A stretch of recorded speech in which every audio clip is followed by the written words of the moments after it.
Today's discovery will absolutely blow your mind.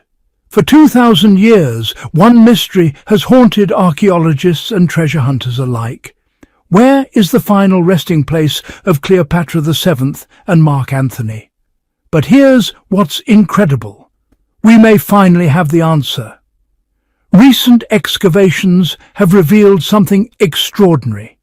A sunken port, a mile-long secret tunnel, and evidence that puts archaeologists right on the doorstep of the Queen's lost tomb at Taposiris Magna. This could be the breakthrough we've been waiting for.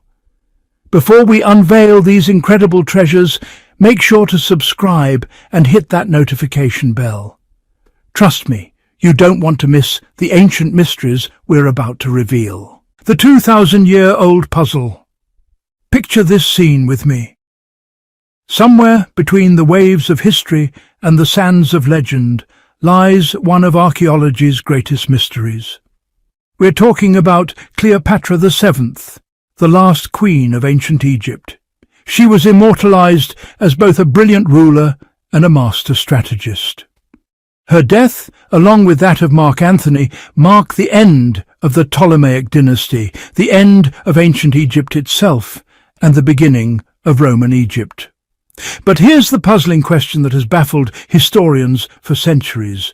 While her life has been endlessly dramatized in films and books, her tomb has never been found. Think about that for a moment. The most famous queen in ancient history, and we have no idea where she's buried. Now, nearly 2 millennia later, something incredible is happening.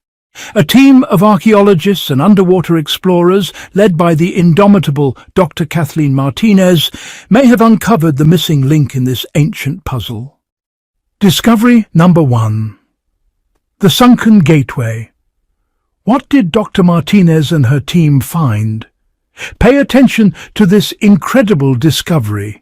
A sunken port near the temple of Taposiris Magna that could once have welcomed the Queen of the Nile herself to her final resting place. But the story gets even more cinematic. You should see who else is involved in this search. Bob Ballard, yes, that Bob Ballard, the legendary deep-sea explorer who found the Titanic, is now trying to find Cleopatra. Between Bob and Kathleen, we are closer than ever before to solving this ancient mystery. Let me paint you a picture of what they discovered. The sunken port was found off Egypt's Mediterranean coast, not far from the ruins of Taposiris Magna. This temple complex was once dedicated to Osiris, the god of the dead and resurrection. Beneath layers of sand and salt water, Bob Ballard's dive team uncovered something amazing. What exactly did they find?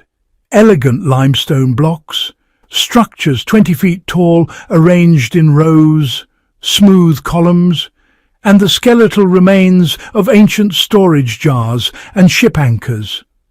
This wasn't just any port. This was a carefully constructed gateway designed for someone very important. Discovery number 2. The secret tunnel. But here's where it gets really exciting. The port lies just off the mouth of a previously excavated tunnel. And this isn't just any tunnel. It's 4,000 feet long and links Taposiris Magna directly to the sea. Now pay close attention to what this means. Some archaeologists believe this tunnel was designed precisely to allow a high-profile burial procession to enter discreetly from the coast. Imagine this. If Cleopatra was transported by sea after her death, this would have been the perfect landing point. Her body, ready to be embalmed and mummified, may have been sent by covert ship to this port. From there, it was unloaded and brought through the secret 4,000-foot tunnel to Taposiris Magna. Think about the planning, the secrecy, the determination to hide her final resting place from Roman eyes. Dr. Kathleen Martinez, the woman who won't give up.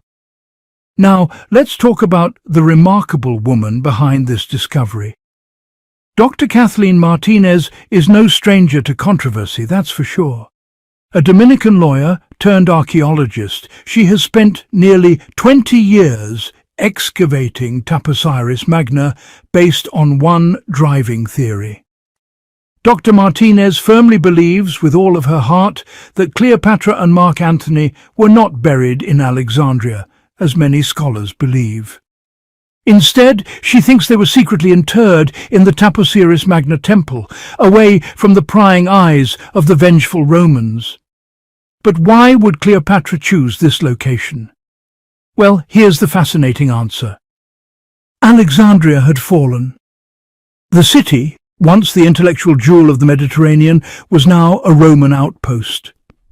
Cleopatra needed a sacred site, a place associated with Osiris and Isis, whose myth mirrored her own tragic romance with Mark Antony.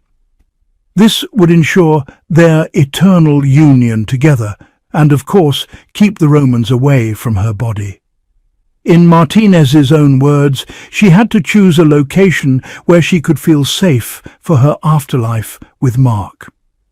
Remember, fellow explorers, there was nothing more important to a royal Egyptian than securing the afterlife they believed they were entitled to. They saw it as their divine gift for being born royalty. The high-tech investigation. Here's what will amaze you about modern archaeology. Kathleen enlisted Bob Ballard's help, and he brought cutting-edge technology to the hunt. This is the man who not only found the wreck of the Titanic, but also the wreckage of the Bismarck and JFK's PT-109. Using sonar, three-dimensional scans, and underwater imaging, Ballard's team mapped the port structure and surrounding landscape. These models offer a ghostly digital reconstruction of what the area might have looked like in 30 BC. What we're dealing with here was an active seafront, bustling with sailors, priests, and enough activity to make any ancient harbour come alive. And perhaps on one fateful day, this bustling port hosted a funeral barge carrying the most powerful woman in the ancient world. Years of dedication. Pay off. Kathleen Martinez has suspected for decades that Taposiris Magna houses the hidden tomb. This newly uncovered sunken infrastructure is the circumstantial evidence she's been waiting for. This could be the physical means by which Cleopatra's body was transported to the temple in secret, buried out of Roman reach and shielded by divine symbolism. But here's what makes this story even more incredible. Martinez has endured skepticism, storms, floods, earthquakes, and academic snobbery. She's been put down, called a fraud, and ridiculed for her seemingly hopeless search. Critics said she was wasting her time. They said the tomb would never be found. But the sunken port, revealed now 2 millennia after Cleopatra's death, has rekindled the hope that this enduring mystery might finally be solved. When Dr. Martinez looks down into the sarcophagus of Cleopatra at the mummified queen, who will be laughing then? Genghis Khan. The grave that doesn't want to be found. But Cleopatra isn't the only legendary ruler whose tomb remains hidden. Let me take you on another incredible journey, this time to the windswept steppes of Mongolia. Science has satellites, radar, and artificial intelligence. But the spirit of Mongolia has silence. And so far, silence is winning. When Genghis Khan died in 1227, the earth lost a conqueror, Mongolia gained a legend, and history inherited one incredible ghost story. His empire stretched from the Pacific Ocean to the Caspian Sea. His name still stirs equal parts awe and dread. But here's the mystery that baffles archaeologists. As for where his bones lie, not even his enemies had a clue. And that was exactly the point. Genghis Khan made sure he would never be found, not in death, and not even 800 years after his death. 8 centuries later, we still don't know where the founder of the largest contiguous empire in history is buried. A new generation of scientists, armed with drones, satellites, radar, and digital technology, is facing off against ancient Mongolian tradition, law, and cosmic levels of secrecy. It's a high-tech standoff with a 13th century phantom, the boy who became the universal ruler. Let me tell you the incredible story of how Genghis Khan began. Did you know that before he was Genghis Khan, he was called Temujin? Born around 1160, Temujin came of age in a war-torn Mongolia, splintered by feuding nomadic tribes.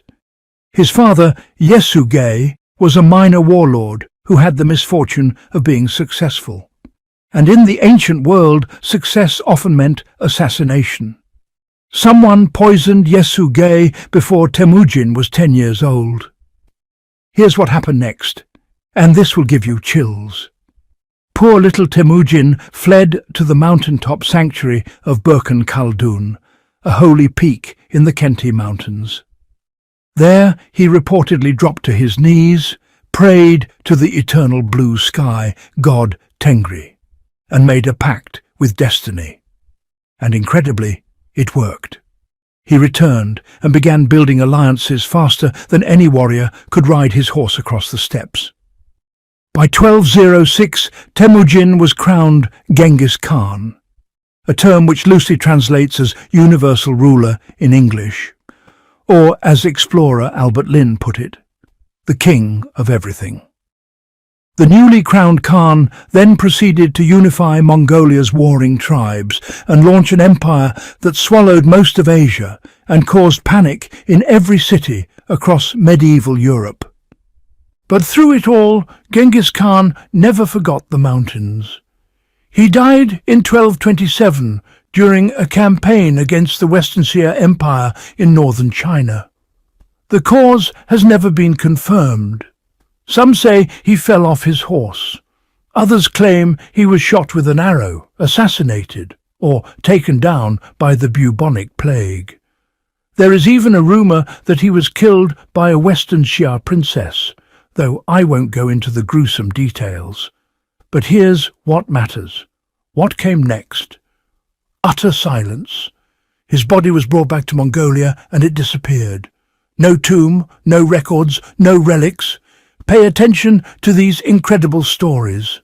One legend claims his funeral procession murdered every witness, and then the executioners killed each other to make sure that no one who knew the location of the burial was left alive. Another rumor says a river was diverted to flood his grave, meaning it might currently be so deep underground that no one is ever going to find it. But here's the truth. According to Jack Weatherford, author of Genghis Khan and the Making of the Modern World. After 800 years of rumor and speculation, nobody knows the truth. Let me paint you a picture of what we think happened. According to archaeologist Jan Beman, elite Mongols were often buried in wooden coffins high on remote mountains. They were buried with symbolic warrior gear like bows, quivers, and riding saddles. But here's what's fascinating. Unlike other cultures, say the Vikings or the Egyptians, ancient Mongolians did not see a need for gold or jewels in their burials. They believed in a simpler, more spiritual approach to the afterlife. Fellow time travelers, we've just explored two of history's greatest mysteries. The hunt for Cleopatra's tomb, and the search for Genghis Khan's final resting place. What we've learned today shows us something incredible about the power of determination in archaeology. Dr. Kathleen Martinez has spent 20 years pursuing her dream, facing ridicule and skepticism, but never giving up.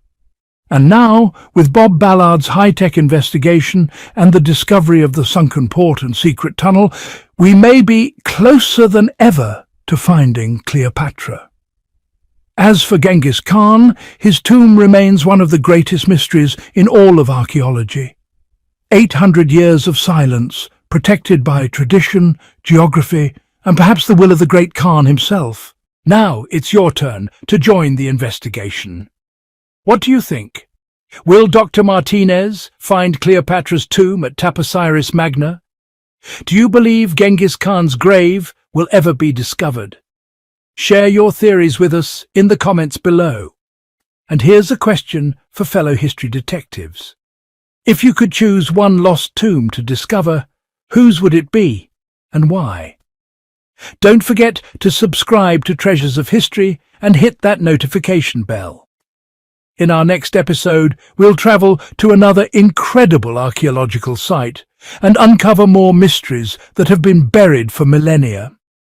Until then, keep exploring, keep questioning, and remember, the greatest treasures of history are still waiting to be discovered.